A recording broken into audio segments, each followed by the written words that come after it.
برادران ملت اسلامی، السلام علیکم ورحمۃ اللہ وبرکاتہ۔ الحمدللہ وکفا وسلام علی حبیبہ المصطفیٰ، اما بعد فاعوذ باللہ من الشیطان الرجیم، بسم اللہ الرحمن الرحیم۔ ارأیت من اتخذ الہہ ہواہ افانت تکون علیہ وکیلا ام تحسب ان اکثرهم یسمعون او یعقلون انہم الا کالانعام بل ہم اضل سبیلا، صدق اللہ مولانا العظیم۔ بارگاہ رسالت معاب صلی اللہ علیہ وسلم میں درود پاک کا ہدیہ پیش کریں۔ اللہم صلی علی سیدنا و مولانا محمد معدن الجود والکرم وآلہ واصحابہ الکرام وابنہ الکریم وبارک وسلم صلاة دائمة سرمدا ابدا۔ رب ذوالجلال قرآن عظیم میں یوں ارشاد فرماتا ہے، اے رسول کیا آپ نے نہیں دیکھا ان لوگوں کو جنہوں نے اپنی خواہشات کو اپنا خدا بنا لیا ہے، اپنی خواہشات کو اپنا معبود بنا لیا ہے، جو وہ چاہتے ہیں اسی کے پیچھے بھاگتے ہیں، اس کی عبادت کرتے ہیں۔ اور اللہ تعالیٰ فرماتا ہے، اے نبی کیا آپ ایسوں کی سفارش کریں گے اور ایسوں کے آپ وکیل بنیں گے جو اپنے خواہشات کے پجاری ہیں؟ اور اللہ فرماتا ہے ان میں سے تو اکثر ایسے ہیں کہ انہیں عقل نہیں ہے، وہ جانوروں سے بھی بدتر ہیں، جو اپنے خواہشات کے پیچھے بھاگ رہے ہیں۔ شیخ اعظم سیدنا محی الدین ابن عربی رحمۃ اللہ تعالی علیہ، ان کی کئی چیزیں لوگوں میں ایسی بھی مشہور تھی کہ شیخ محی الدین ابن عربی ایسے ایسے الفاظ بول جاتے ہیں جو شریعت میں ہوتے نہیں ہیں، بہت سارے مسائل ان کے ہیں۔ لیکن ایک بار شیخ محی الدین ابن عربی بیٹھے ہوئے تھے، کرسی پر ہیں، سامنے مریدین بھی ہیں، بہت سارے ملنے والے لوگ بھی آئے ہوئے ہیں۔ اسی اثنا میں انہوں نے ایک جملہ ایسا کہا، واقعی اگر آپ کے سامنے بھی ایسی بات آئے تو آپ بپھر جائیں۔ شیخ محی الدین ابن عربی کہتے ہیں، اے لوگوں جو تم سب یہاں میرے پاس بیٹھے ہو، تمہارا خدا میرے پاؤں کے نیچے ہوتا ہے، تمہارا خدا میرے قدموں کے نیچے ہوتا ہے۔ سب ظاہر سی بات ہے جیسے ایسا جملہ سنا تو اٹھ کر کے لوگ بھاگنا شروع ہو گئے کہ آدمی کافر ہو گیا۔ شیخ اعظم ہیں یہ حضرت محی الدین ابن عربی، جن کی بہت ساری کتابیں ہیں، تصوف میں آپ کا ایک بہت بڑا باب ہے۔ لوگ اٹھ کر کے ادھر سے ادھر چلنے لگ گئے کہ ایسے ایسے جملے بول رہے ہیں، یہ محی الدین ابن عربی کو ہو کیا گیا، خدا پیروں کے نیچے ہوگا، کفریہ جملہ ہے۔ سب تو چلے گئے، دو باقی رہ گئے جو مخصوص مریدین میں سے تھے۔ انہوں نے کہا کہ حضور جو جملے سنے ہم کو بھی کانوں پر یہ وزن لگ رہے ہیں، لیکن کیوں کہا آپ نے ایسا؟ اس کا کچھ معنی ہے؟ آپ جیسے عظیم المرتبت بزرگ سے ایسا جملہ کیسے ممکن ہے؟ انہوں نے فرمایا کہ ان سب کو بھی تو یہ پوچھنا چاہیے تھا میرے بولنے کا مطلب کیا ہے۔ فوراً بدگمانی کیا اور بھاگ گئے، تم دو باقی رہ گئے۔ میں بتاتا ہوں کہ میں نے یہ جملہ کیوں کہا تھا۔ کرسی پر بیٹھے تھے اور چٹائی نیچے بچھی ہوئی تھی یا قالین بچھی ہوئی تھی جس پر لوگ بیٹھے ہوئے تھے۔ آپ نے اپنے ان دو مریدین سے کہا یہ چٹائی اٹھاؤ۔ چٹائی اٹھائی تو دیکھا وہاں پر سونے کے چاندی کے سب سکے رکھے ہوئے تھے جو شیخ محی الدین ابن عربی کے پیروں کے نیچے تھے۔ کہا وہ جتنے آئے تھے وہ اسی کی عبادت کرتے تھے، اس لیے میں نے کہا کہ تمہارا خدا میرے پاؤں کے نیچے ہوتا ہے، وہ خواہشات کے پجاری ہیں۔ میں نے اللہ نہیں کہا، اللہ رب العزت وہ قادر مطلق ہے۔ میں نے کہا جس کی تم عبادت کرتے ہو، جس کو تم خدا بنائے رکھے ہو، وہ میرے پیروں کے نیچے ہوتا ہے۔ اور حقیقت ہے میرے عزیزوں، جنہوں نے خواہشات کے پیچھے بھاگنا شروع کیا، در حقیقت وہ اپنا خدا بنا چکے ہیں ان کو۔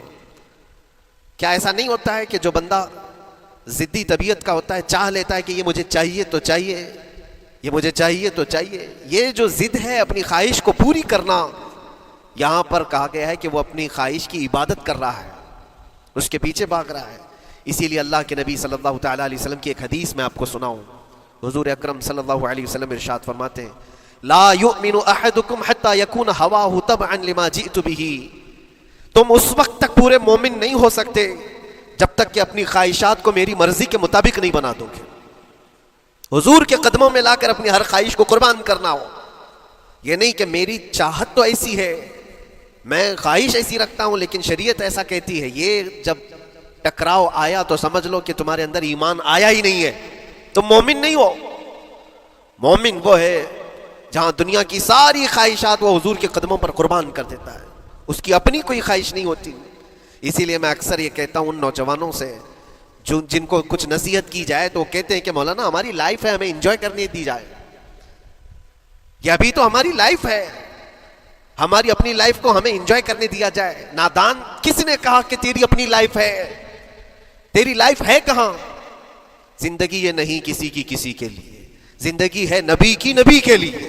اور نہ سمجھ مرتے ہیں زندگی کے لیے، ارے جینا مرنا ہے سب کچھ نبی کے لیے. جو خواہشات کو لا کر کے حضور کے قدموں پر رکھ دیتا ہے تو پھر وہ کہتا ہے میرے عزیزوں، وہ پھر آ کر کے یہ کہتا ہے اپنی خواہشات، اپنی طبیعت جہاں سب مر جاتی ہے آدمی کی، اس کی اپنی کچھ نہیں ہوتی، تب اس مومن کی زبان سے یہ نکلتا ہے یا رسول اللہ زمین و زمان تمہارے لیے، مکین و مکان تمہارے لیے، چنین و چنا تمہارے لیے، بنے تو جہاں تمہارے لیے، ہم آئے یہاں تمہارے لیے، اٹھے بھی وہاں حضور کے لیے. اس کا اپنا کچھ نہیں ہوتا. اپنی خواہش ہوگی تو میں کرتا رہے گا، اور جتنی خواہشات کے پیچھے بھاگتا رہے گا دنیا اس کا پیچھا کبھی نہیں چھوڑتی، اور نہ ہی دنیا اس کو کبھی سیراب ہونے دے گی، کبھی پیٹ بھرنے دے گی ہی نہیں. وہ بھوکا ہی رہے گا، وہ پیاسا ہی رہے گا جو دنیا کے پیچھے بھاگتا ہے. ایک مرتبہ سیدنا عبداللہ ابن مسعود رضی اللہ تعالیٰ عنہ غمگین بیٹھے ہوئے تھے. کسی بات کا غم ہوگا، نبی پاک صلی اللہ تعالیٰ علیہ وسلم کا گزر ہو رہا تھا.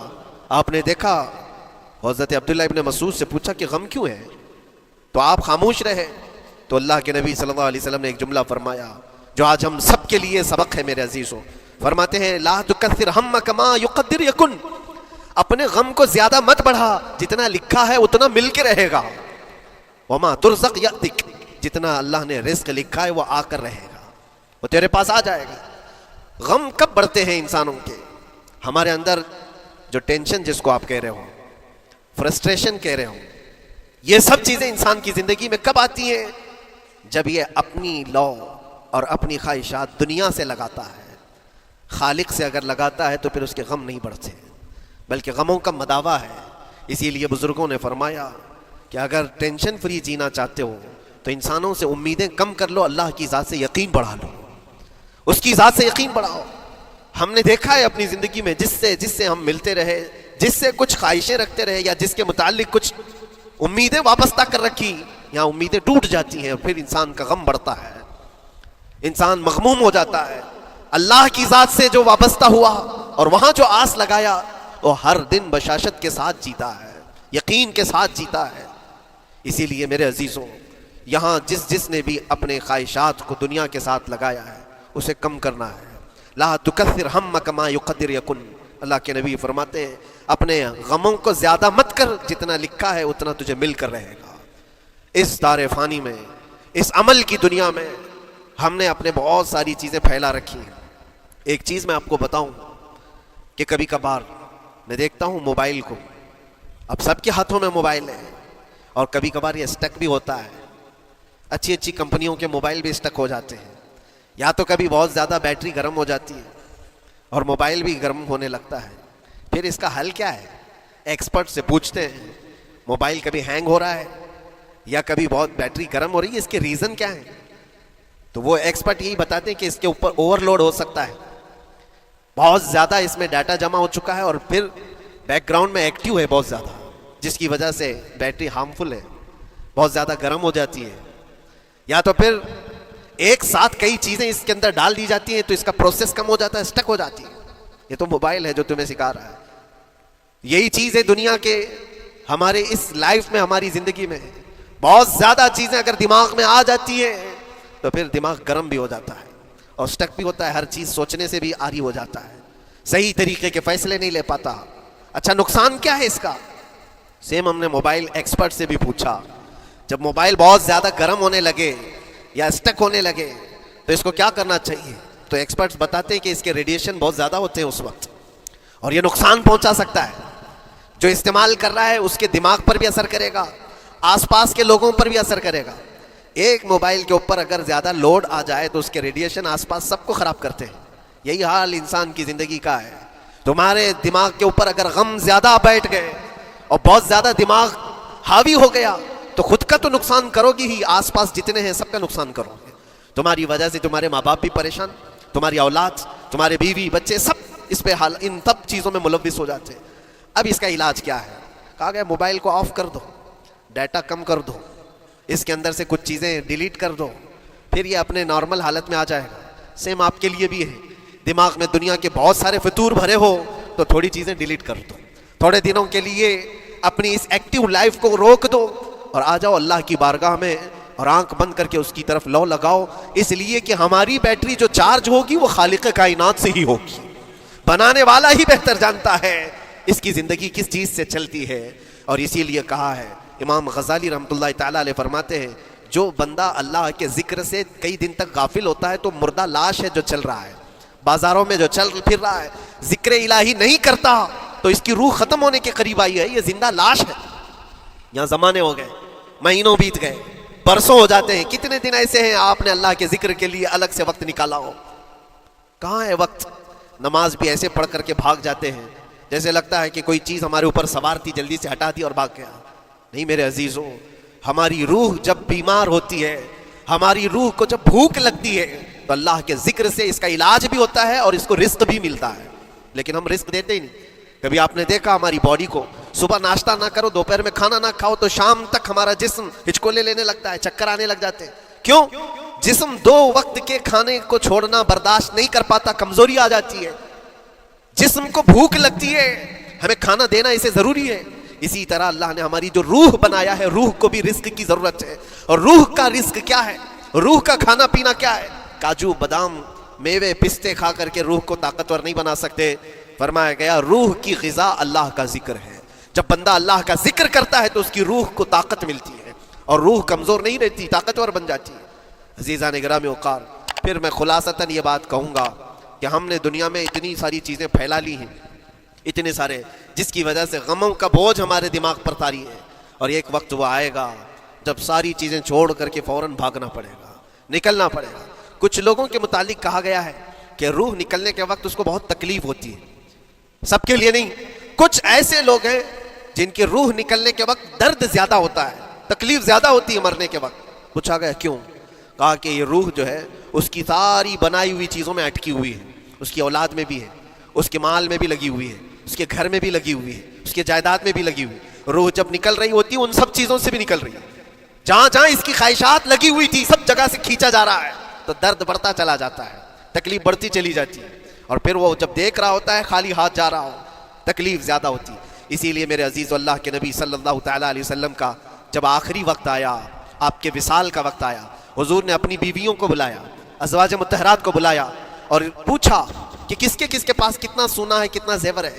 ازواج مطہرات نے کہا میرے پاس اتنا ہے، ان کے پاس اتنا ہے، سب نے اپنے چاندی سونے کے زیورات لا کر پیش کر دیا۔ حضور پاک صلی اللہ علیہ وسلم نے فرمایا اے میری بیویوں، اے میری ازواج، اگر تم چاہو تو یہ سب اللہ کی راہ میں خیرات کر دو، اللہ کی راہ میں اس کو وقف کر دو، خیرات کر دو۔ بیویوں نے پوچھا یا رسول اللہ صلی اللہ علیہ وسلم، کیا آج سے سونا چاندی پہننا حرام ہو گیا ہے؟ کیا ہمارے لیے ناجائز ہو گیا ہے؟ نبی پاک صلی اللہ علیہ وسلم نے فرمایا نہیں، زینت تو تمہارے ہی لیے ہے، سونا اور چاندی تمہارے لیے ہے، حرام نہیں ہے، ناجائز نہیں ہے، لیکن میں دیکھ رہا ہوں میری زندگی کا آخری وقت آ گیا، میں رب ذوالجلال کی بارگاہ میں جانے والا ہوں، میں یہ چاہتا ہوں کہ اس حال میں دنیا سے جاؤں کہ میرے گھر میں سونا چاندی کا کوئی ٹکڑا پڑا ہوا نہ ہو اور اللہ کی بارگاہ میں فقیر اٹھایا جاؤ۔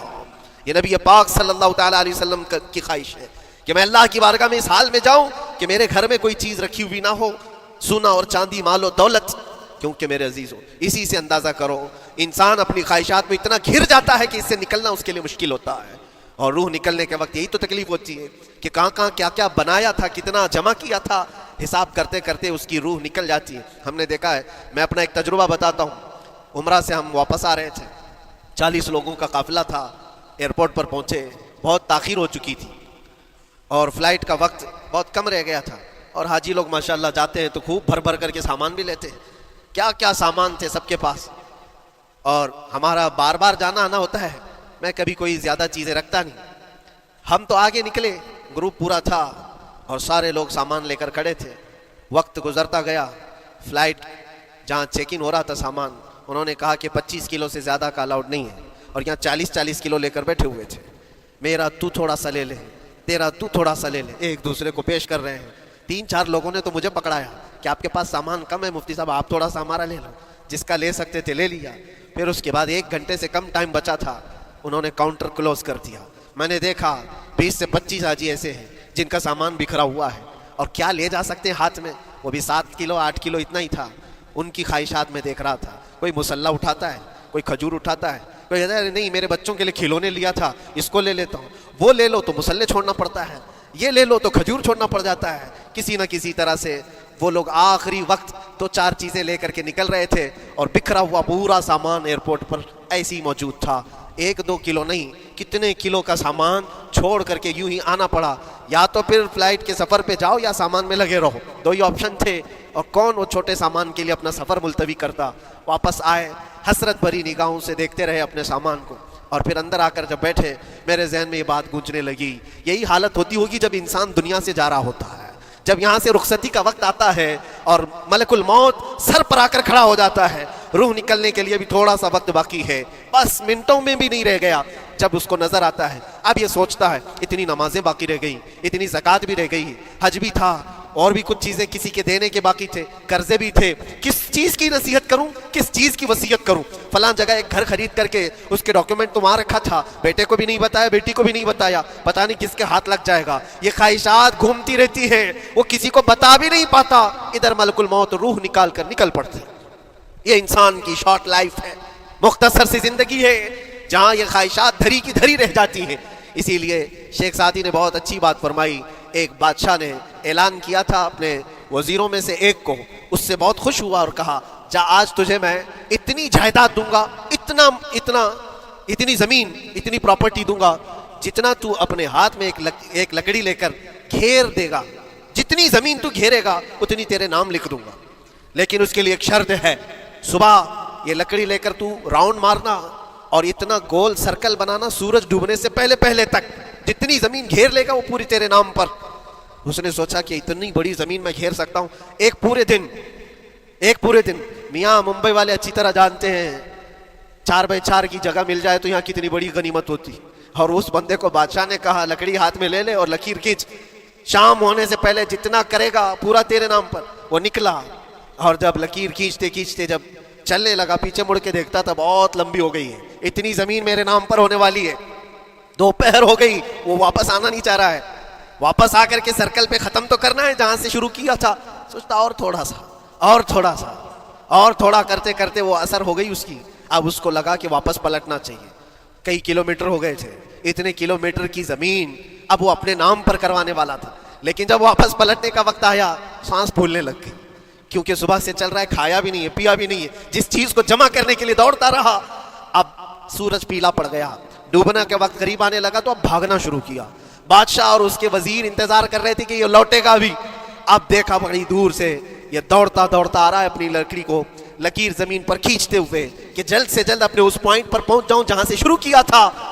سانس پھولنے لگ گئی، دوڑتے ہانپنے لگ گیا، سورج ڈوبنے کے قریب آ گیا، آخری کرنیں باقی تھی اور اس کا پوائنٹ بھی قریب آ گیا تھا، دوڑتے کسی طرح سورج غروب ہونے سے پہلے پہنچ گیا وہاں پر، لیکن کثرت سے بھاگنے کی وجہ سے ٹھوکر کھا کر کے گر گیا اور اپنے اس پوائنٹ پر لکڑی لا کر کے جمع کر دیا، بہت بڑا سرکل، بہت بڑی لکیر کھینچا تھا، لیکن ایسا گرا کہ دوبارہ اٹھ نہیں سکا، جب سپاہی اٹھانے کو آئے تو اس کی موت ہو چکی تھی، اس کی روح نکل چکی تھی، اتنا دوڑا تھا اس کی روح نکل گئی۔ بادشاہ نے کہا اس نے صبح سے لے کر شام تک اپنے نام جائیداد کرنے کے لیے اتنی دوڑ لگائی، بہت لمبی لکیر کھینچا، اتنی بڑی پراپرٹیز کے نام پر ہوتی، لیکن عقل مند دانشور تھا بادشاہ، اس نے کہا جہاں یہ گرا ہے وہیں اس کو دفن کرو، اور اس کے بعد اس کی قبر پر لکھا گیا تھا کہ اس کو ضرورت اتنے 2 گز زمین کی تھی، دوڑتا کتنا لمبا رہا، صبح سے شام تک اتنی لمبی لکیر کھینچ لیا، لیکن سونے کے لیے اس کو جو جگہ چاہیے تھی وہ بس اتنی ہی سی تھی، وہ 6 فٹ کی جگہ۔ عزیزان گرامی، یہ ایک زندگی کے کسی کا حادثہ ہو سکتا ہے، لیکن میں نے دیکھا ہے کہ تقریباً سب کی لائف میں یہی ہے، ہم اپنی خواہشات کے پیچھے اتنی تیز دوڑتے رہتے ہیں، لیکن جس چیز کی ہمیں ضرورت ہے اس کی طرف ایک بار بھی نظر نہیں کرتے۔ کون سی چیز ہے جس کی ہمیں ضرورت ہے؟ وہ ہمیشہ کی زندگی آخرت کے لیے جو چیز چاہیے وہ اللہ کا ذکر ہے، وہ رب ذوالجلال کی ذات پر یقین اور توکل ہے۔ آج اللہ نے صحت و سلامتی کے ساتھ زندگی دی ہے تو وقت نکالو اور بارگاہ رب العزت میں آ جاؤ۔ میرے عزیزوں، آخری بات عرض کرتا ہوں، خواہشات جہاں ختم ہونی چاہیے وہ کیسی ہے؟ اللہ کے نبی صلی اللہ تعالیٰ علیہ وسلم مجلس میں بیٹھے، ایک صحابی کا مسئلہ تھا، ایک صحابی کا مسئلہ ایسا تھا کہ وہ صبح جلدی دوڑ کر کے چلے جاتے تھے. صحابہ نے ان کی شکایت کی کہ یہ فجر میں اتنی جلدی چلے جاتے ہیں کہ کسی سے ملتے ہی نہیں. حضور نے پوچھا کہ وجہ کیا ہے. ان سے پوچھا گیا تو انہوں نے کہا یا رسول اللہ صلی اللہ علیہ وسلم میرا گھر ایک یہودی کے گھر سے لگا ہوا ہے اور یہودی کے گھر پہ ایک کھجور کا درخت ہے جس کی شاخیں میری آنگن میں بھی آتی ہیں اور پکی کھجوریں صبح صبح میرے آنگن میں گر جاتی ہیں. میں اس لیے جلدی دوڑ کر کے جاتا ہوں میرے بچے اٹھنے سے پہلے وہ کھجوریں جمع کر کے میں اس یہودی کو دے دوں کہ کہیں انجانے میں میرا کوئی بچہ وہ کھجور کھانا لے. ہمارے لیے وہ حلال نہیں ہے. یہ صحابی رسول کا عمل تھا. اللہ کے نبی صلی اللہ علیہ وسلم نے فرمایا اپنے بچوں کو حلال کھلانے کے لیے اتنی فکر. عزیزان گرامی وقار آپ سنیے, یہ تو حالات ایسے ہو گئے یہاں بڑے بڑے درخت ہی نگل گئے, کھجور تو چھوڑے بیکار بھی نہیں, حرام چیزوں کے اوپر تو کئی لوگوں کی زندگی آباد. خیر, حضور پاک صلی اللہ علیہ وسلم نے ان کا مسئلہ دیکھ کر کے, ان کی تکلیف کو دیکھ کر کے اپنے صحابہ میں اعلان کیا کوئی ہے جو اس یہودی کا درخت خرید کر کے میرے اس صحابی کو دے دے, میں اسے جنت میں پورا باغیچہ عطا کروں, جنت میں پورا باغ اسے عطا کروں. صحابہ ظاہر سی بات ہے ایک بار حضور نے فرمایا تو پھر اس کو حاصل کرنے کے لیے ایسی دوڑ لگتی تھی, سب گئے میں حاصل کر لوں. اب اس یہودی کو منانا تھا کہ تو ایک درخت جو ہے اپنے پڑوسی کو بیچ دے, آنگن میں اس کے ہے, بیچ دے. اب اس کو لگا کہ ان لوگوں کی ضرورت ہے, مجبوری ہے, تو وہ بھی اکڑ کر بیٹھا کہ مجھے بیچنا نہیں, مجھے دینا نہیں. اب سنیے میرے عزیزوں, مدینے میں ایک صحابی ہیں ابو دحداح, اللہ اکبر, کبھی میں پڑھتا ہوں تو حیرت ہوتی ہے. ابو دحداح مدینے کے اس صحابی کا نام ہے جن کا باغیچہ پورے مدینے میں سب سے مشہور ہے. ان کی کھجوریں سب سے مہنگی کھجوریں, اوالی مدینہ آج بھی مشہور ہے, جہاں کی اجوا کھجوریں بہت پسند کی جاتی ہیں. ابو دحداح کا باغیچہ بنا ہوا تھا, بڑا خوبصورت تھا, لوگ مثال دیتے تھے, تعریفیں کیا کرتے تھے. ابو دحداح کا باغیچہ مدینے میں سب سے قیمتی باغیچہ ہے. ابو دحداح حضور کی بارگاہ میں آتے ہیں, کہتے ہیں یا رسول اللہ صلی اللہ علیہ وسلم اگر میں اس ایک درخت کو خرید کر کے وقف کر دوں تو کیا میرے آقا مجھے بھی ملے گا جنت میں؟ اللہ کے نبی نے فرمایا جو میں نے وعدہ کیا ہے وہ تجھے بھی عطا کیا جائے گا. ابو دحداح کہتے ہیں اس یہودی کے پاس سیدھے آتے, کہا کہ تو ایک درخت بیچ دے گا, بدلے میں تجھے بہت اچھی قیمت دیتا ہوں. اس نے کہا کیا دو گے؟ کہا مدینے میں ابو دحداح کا باغیچہ تمہیں پتا ہے؟ اس نے کہا ہاں جانتا ہوں, نام بہت سنا ہوا ہے. کہا وہ پورا باغیچہ اس ایک درخت کے بدلے دے دیا جائے گا, ایک درخت کے بدلے دے دیا جائے گا. اس یہودی نے کہا کیا مذاق کر رہے ہو, یہ کیا مذاق ہے؟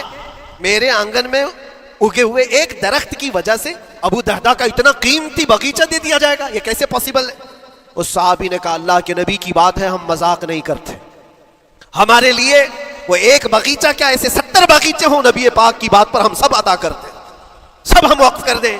اس یہودی نے کہا کہ ان کی تو مت ماری گئی ہے مسلمانوں کی, یہ دیکھو اپنے نبی کی بات پر اتنا قیمتی باغیچہ مجھے دینے کو تیار ہے.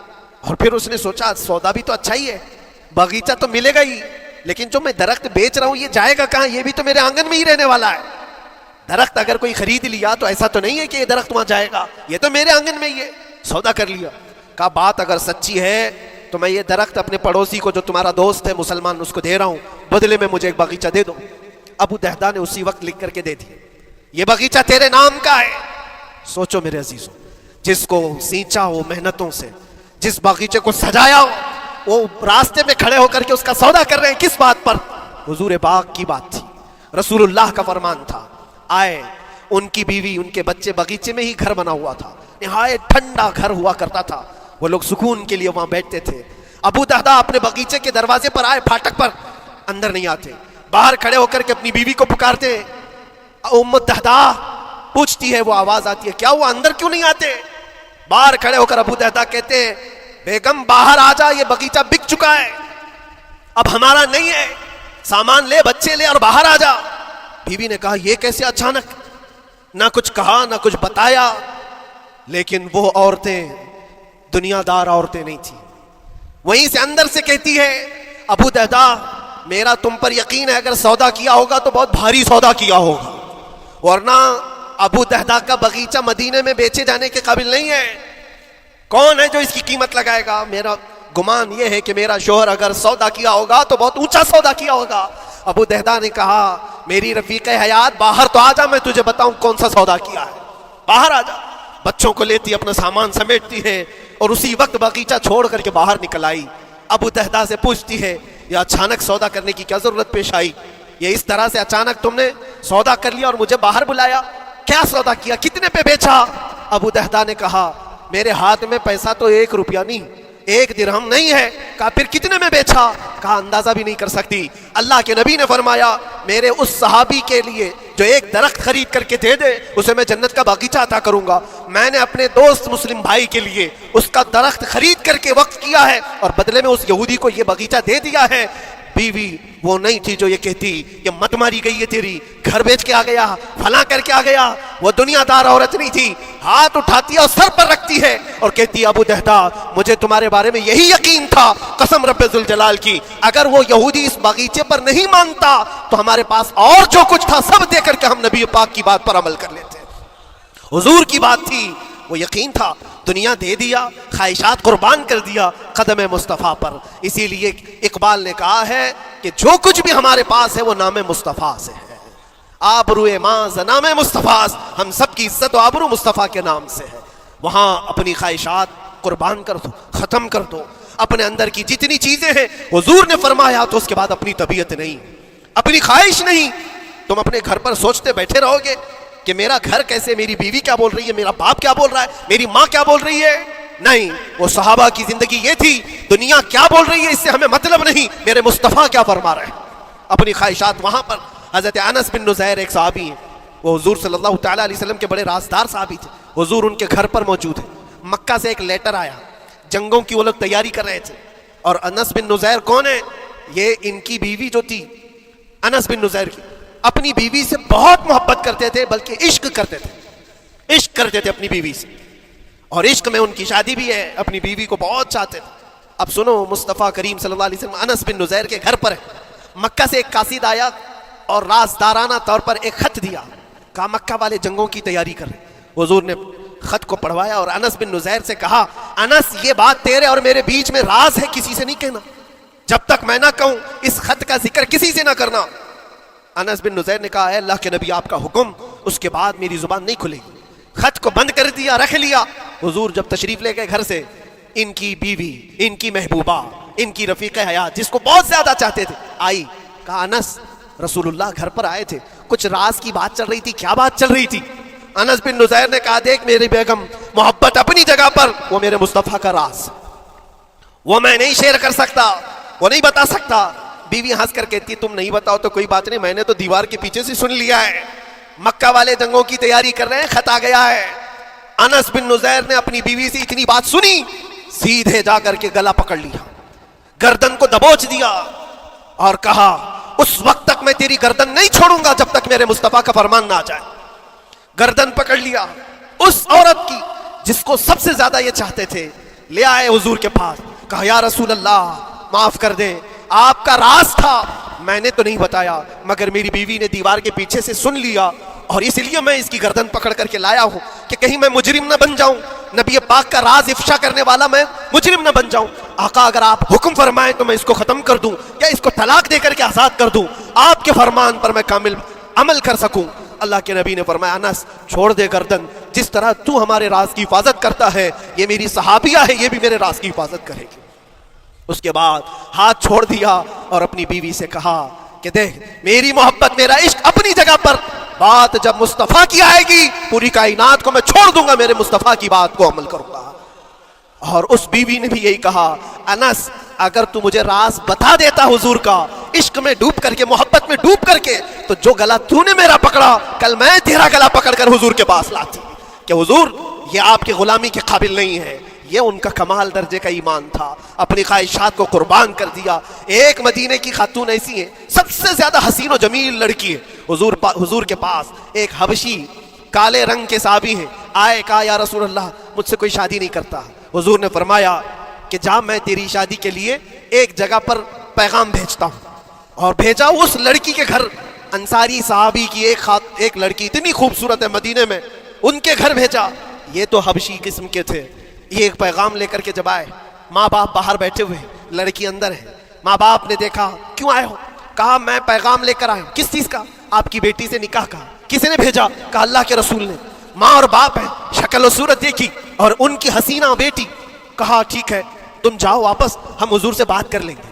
اتنا ہی کہا, ٹال دیا ہوگا. وہ صحابی جو آئے تھے کالے رنگ کے, انہوں نے کہا یہ تو روز کی بات تھی, ہر جگہ ریجیکٹ ہوتا ہی تھا, میرے لیے تعجب کی بات نہیں تھی, میں تو واپس آیا حضور کے پاس. ہوا گھر میں کیا, اندر جوان لڑکی جو گھر میں موجود تھی بھر آئی. کہا ماں باپ سے پوچھتی ہے کہ ماں کون آیا تھا؟ کہا ایک نوجوان نکاح کا پیغام لے کر کے. اس خاتون نے کہا, لڑکی نے کہا آپ نے کیا کہا؟ کہا ہم بعد میں بات کر لیں گے. کہا آپ کو اندازہ نہیں آپ نے کتنی بڑی خطا کی ہے, اللہ کے نبی کا فرمان آیا تھا اور آپ نے ٹال دیا. میں تیار ہوں اس کے ساتھ نکاح کرنے کے لیے, نبی پاک کا حکم ہے. ماں باپ نے کہا بیٹا تو نے دیکھا ہے, بیٹا تو نے دیکھا جو پیغام لے کر کے آیا تھا وہ تیری میچنگ کا ہے یا نہیں, تو نے دیکھا؟ اس نوجوان نے کہا, اس لڑکی نے کہا میں نے پیغام لے کر آنے والے کو تو نہیں دیکھا, آمینہ کے لال کو تو دیکھا ہے, جس نے پیغام بھیجا ہے اس کو دیکھا ہے. اس کے حکم کے بعد پھر کسی کو دیکھنا بنتا ہی نہیں ہے. وہ دونوں ماں باپ دوڑتے ہوئے حضور کے پاس آئے, اور وہ صحابی ابھی بتا ہی رہے تھے کہ میں ریجیکٹ ہو کر کے آیا ہوں, تبھی ماں باپ بھی دوڑ کر کے آئے. کہا یا رسول اللہ خطا ہو گئی, ہم نے تاخیر کی, آپ کے حکم میں اے اللہ کے نبی ہم راضی ہیں, اپنی بیٹی کا نکاح انہی کے ساتھ کریں گے جن کا پیغام آپ نے بھیجا ہے. کیا اپنی خواہشات کو حضور کے قدموں میں لا کر قربان نہیں کیا؟ لیکن نکاح ہوا بھی. وہ نوجوان عبداللہ اسود نکاح کا, حضور نے نکاح کروا دیا مسجد نبی, اور حضرت عثمان سے کہا کہ ان کو کچھ پیسہ دے دو, مال دے دو, شادی کا سامان تو خرید لے, جہیز لے لے, اپنا گھر سجا لے. ان کو صحابہ نے پیسے دیے, غریب تھے, میں بازار میں جا کر اپنی شادی کا سامان خرید رہے تھے. شام کے وقت اعلان ہو گیا مشرکین مکہ نے مدینے پر حملہ کیا ہے, اللہ کے نبی جہاد میں نکل رہے ہیں. یہ عبداللہ اسود جن کا نکاح مسجد میں ہوا اور رات کو سہاگ رات آج تھی, آج اپنے گھر دلہن لانے والے تھے, جو گھر سجانے کے لیے سامان خریدنا تھا جا کر کے گھوڑا خرید رہے, تلوار خرید رہے, اور اس کے بعد جنگ میں استعمال ہونے والا سامان خرید رہے ہیں. سب پیسے خرچہ کر دیے جنگ کے استعمال کے, زیرہ خرید لی, وہ ٹوپی خرید لی لوہے کی, سب خرید کر کے سیدھے میدان جنگ میں آ گئے. صحابہ بھی پہچان نہیں رہے تھے, صحابہ بھی نہیں پہچان رہے تھے, وہ غریب صحابی کبھی گھوڑے پر نہیں بیٹھے, لیکن شادی کا پورا پیسہ یہ جنگ کے سامان میں لگا دیا. اور جب جنگ شروع ہوئی احد کی, میدان جنگ میں جب صحابہ لڑ رہے تھے, حضور پاک پوچھتے ہیں اپنے صحابہ سے, یہ ایک جوان ہے جو پورا چہرہ ڈھکا ہوا ہے, گھوڑے پر بیٹھا ہے, جوان مردی کے ساتھ لڑ رہا ہے, اے میرے صحابہ جانتے ہو کون ہے یہ؟ صحابہ غور سے دیکھتے اور کہتے یا رسول اللہ یہ مدینے کا نہیں لگتا, ہمارے آپس کا نہیں ہے, کہیں باہر سے آیا ہے. حضور نے فرمایا جا کے غور سے دیکھو, اس کی کالی کالی کونیوں سے میں پہچان رہا ہوں, وہ میرا عبداللہ اسود ہے. آج میں نے اس کو شادی کے لیے پیسے دیے تھے, وہ سارے پیسوں سے یہ جنگ کا سامان خرید کر کے لایا ہے. شام ہونے سے پہلے خبر آئی عبداللہ اسود کو ظالموں نے شہید کر دیا تھا, قتل کر دیا تھا, اور وہ مٹی میں گرے ہوئے تھے. حضور خود چل کر کے آئے, عبداللہ اسود کے پاس آ کر کے بیٹھتے ہیں اور سر اٹھا کر کے اپنی گود میں رکھتے ہیں, چہرے سے دھول کو صاف کرتے ہیں, اور پھر فرماتے ہیں اللہ کے کچھ بندے ایسے ہیں جو اللہ سے کیا ہوا وعدہ پورا کر کے دکھاتے ہیں. ساری دنیا ایک طرف, فرمان مصطفیٰ ایک طرف. میرے عزیزوں, یہ خواہشات کی قربانیاں ہیں جب جا کر کے ایمان تکمیل پاتا ہے. بس اخیر میں اتنا کہوں گا, ہمارا ایمان صرف اتنا ہونا ہے, انہیں جانا انہیں مانا, نہ رکھا غیر سے کام, للہ الحمد میں دنیا سے مسلمان گیا. اٹھو قوت عشق سے ہر پست کو بالا کر دو, دہر میں نام محمد سے اجالا کر دو. وآخر دعوانا الحمدللہ رب العالمین. السلام.